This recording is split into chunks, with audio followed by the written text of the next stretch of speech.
Yeah, what's up everybody? It's Rex here with Carbonated Plus. We're here in the paint room where we just finished up this range hood. I'm pretty excited to share this project with you. A lot of thought and planning went into this before we even started, and turned out pretty good, I think. So we took a lot of video and photos of the process, and I'll put those together and hopefully you find it useful.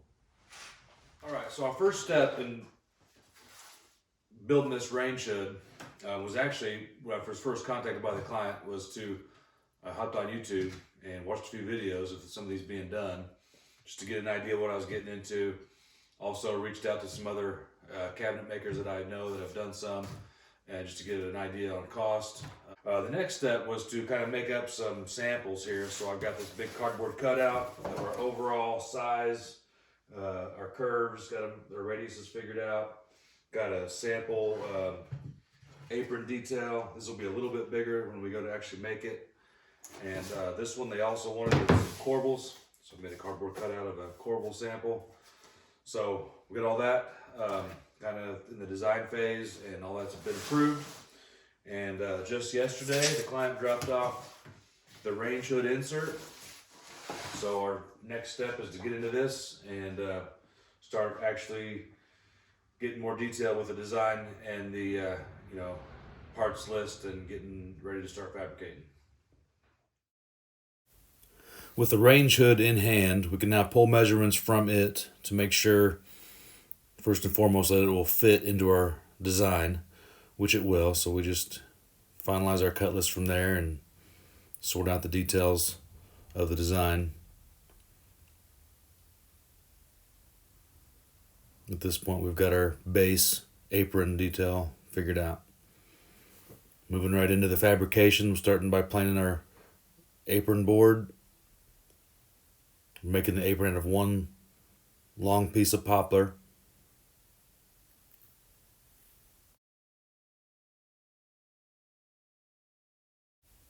And here we'll rip it to size, get our final dimension.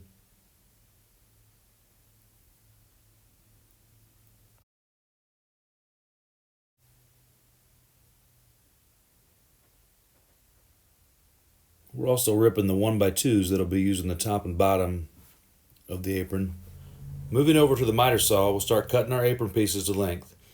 You can see here I'm using some blue tape to mark the pieces, as I want to do a grain match miter so that the grain matches and flows around the entire piece. Using the tape to kind of keep things in order and not get them confused and mixed up. Next up, we'll add some biscuits to reinforce our miters.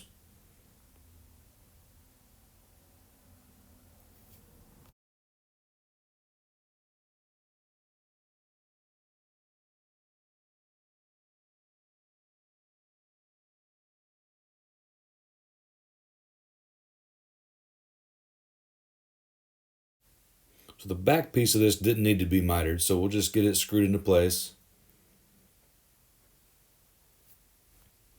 And once we got the back piece installed, we can move on to the glue up. We'll get our biscuits installed. This is where the blue tape comes in handy with our markings on it to help keep things in order. Don't get them confused. Use some miter clamps for the corners. Help pull it together tight.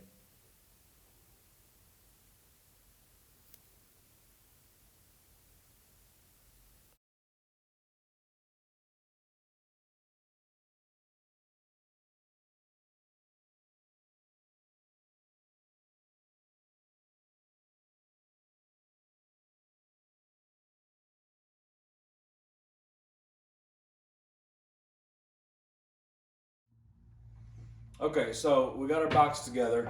I didn't get an actual video of putting it all together. We've got different videos of the parts, but basically we took our 1x2 3-sided frames, top and bottom, attached those to the box itself with pocket screws, as you can see here.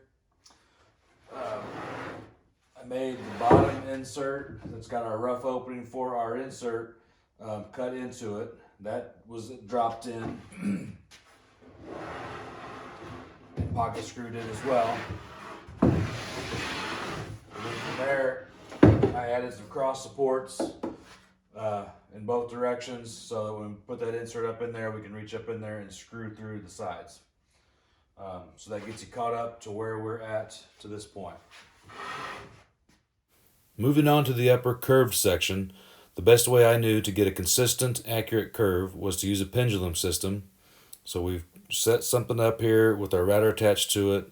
What we've got is a 36-inch radius, and we're cutting each piece, making a couple passes to get the depth of cut there, and cutting all of our pieces with that one pendulum. So all of our pieces are going to be set up exactly the same. Make some adjustments for the side framing members, but it's still the same setup to cut all those as well.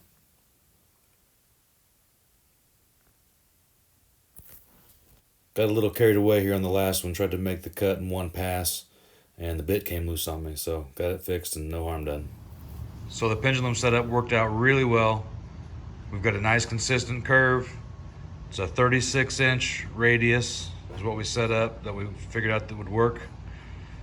So we got our main pieces. We went ahead and notched out these legs that will fit down into the box. I'll try to show you that some more of that later. And then we got the side wings that will attach to the main skeleton pieces. So we're getting ready to drill those and attach them. Keep on making progress.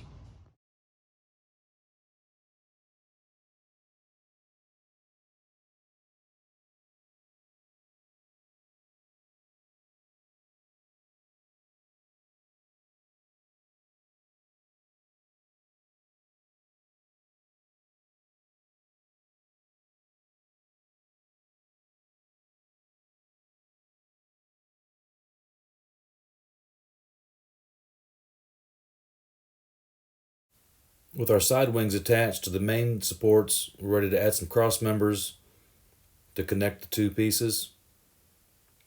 We're actually using a cleat at the top back that will help us install.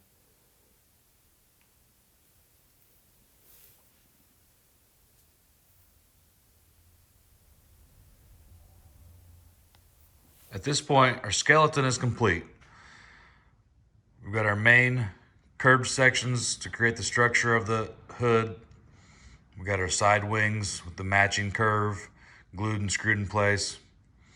We got some horizontal slats here just to give us something to attach our panel to. You can see the legs down here at the bottom. Those will actually fit into the lower section and get screwed into place.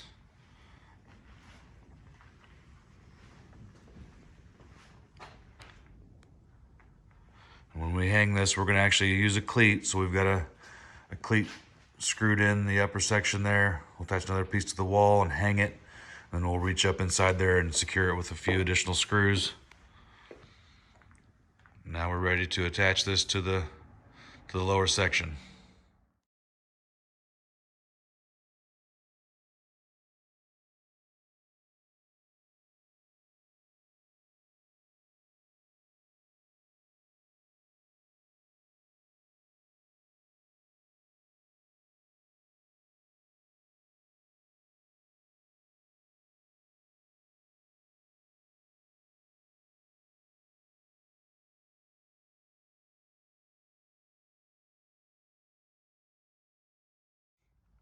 All right, we'll give you a look inside here. See how those legs that we notched out of our main upper section kind of fit into the box. We've got screws. Two more screws coming in through that side. Two more screws going through there. And then there's two pocket screws screwed into the front. So there's a total of 16 screws attaching this upper section into the base section.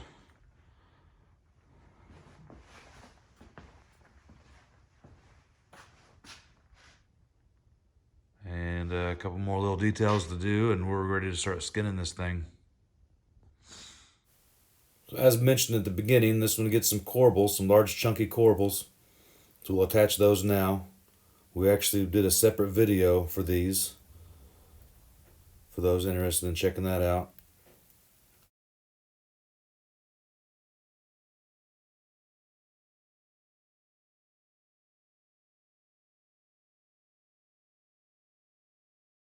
Before we start putting the skin on this, we wanted to make sure that the insert would fit, which you can see here, it just does fit inside there.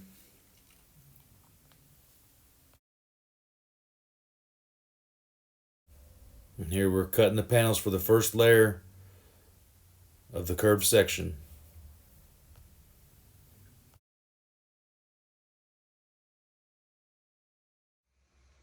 Okay, so we're ready to put our skins on this thing.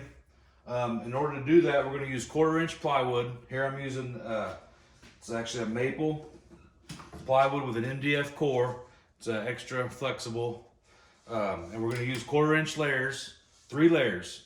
You just can't get the bend out of anything thicker, really. So at least that's what I read. So we're going to use 1/4-inch layers. And to get this outside corner, we've got a straight edge here, and I've attached a pencil to it.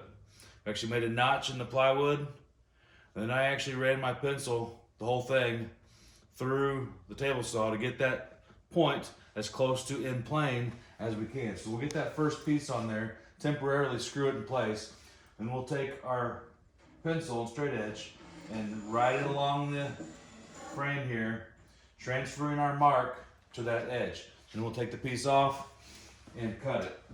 It'll be the same process for the other side. And then once we've got those on, when we do the front, we can temporarily secure it, then we can just scribe the back of it, take it off, and then cut it. That's basically the process. We'll do that, like I said, 3 layers, so each skin will be the same process. And so now we've temporarily attached our side pieces and using our extended pencil to scribe that curve. And we'll cut that curve very carefully with our jigsaw. And we're ready to attach our pieces.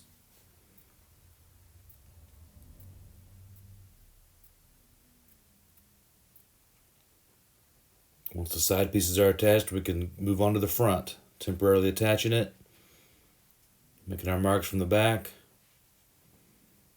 and cutting our curve again.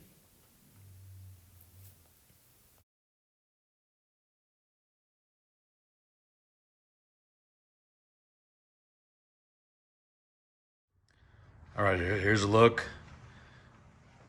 The first layer's plywood on it. 2 more layers to go. But it's 5 o'clock and I'm gonna call it a day.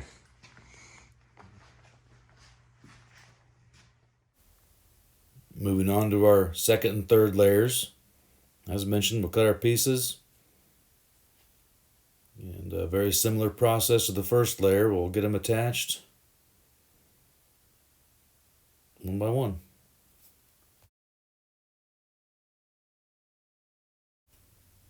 Brought in some extra help for the gluing these panels on. Got my son Nolan rolling out the glue.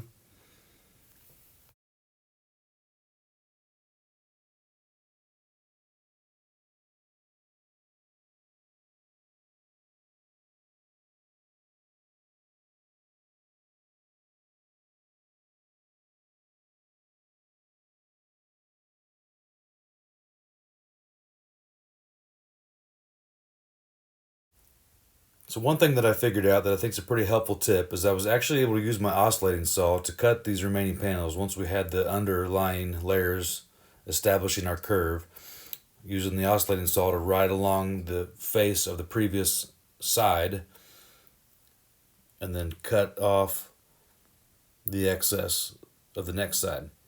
Worked out really well and even got us kind of the bevel that we were looking for.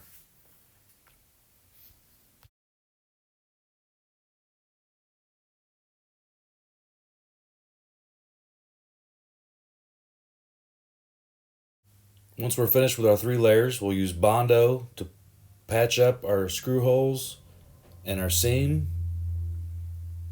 We'll sand that. We actually did 2 coats of Bondo, sanding in between each coat.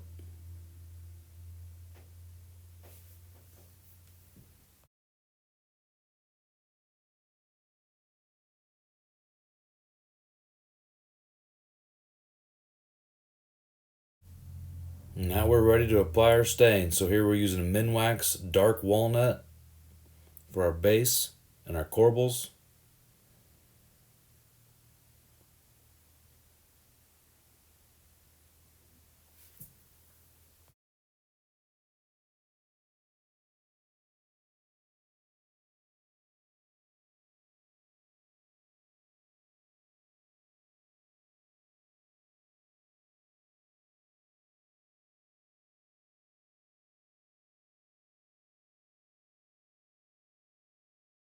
Since this is a smaller project, we're just using spray can polyurethane from Minwax.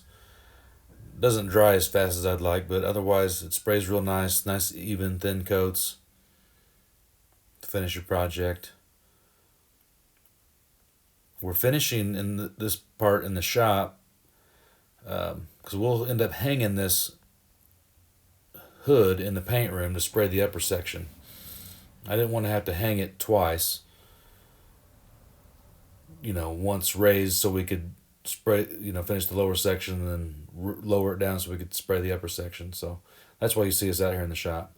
So after you obviously want to sand in between coats, then we like to dust vac everything, followed by a wipe down with tack cloth, and you're ready for your next coat. This is only 2 coats, but we did 3 coats total.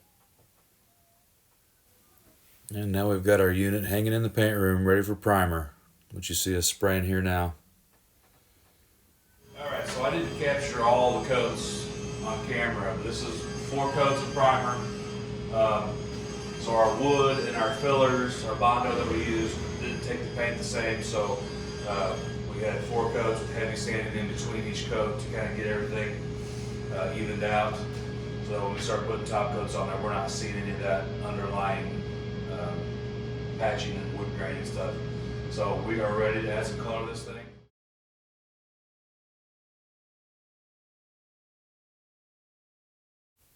And after several coats of paint, we're ready to unmask this thing for the big reveal.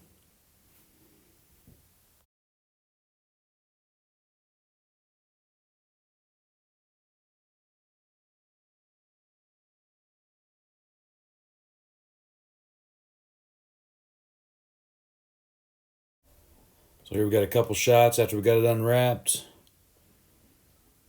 First time seeing the stain with the paint together. And closing out here with a couple shots after the install. So hopefully you found this video useful, and we appreciate you watching. Thanks.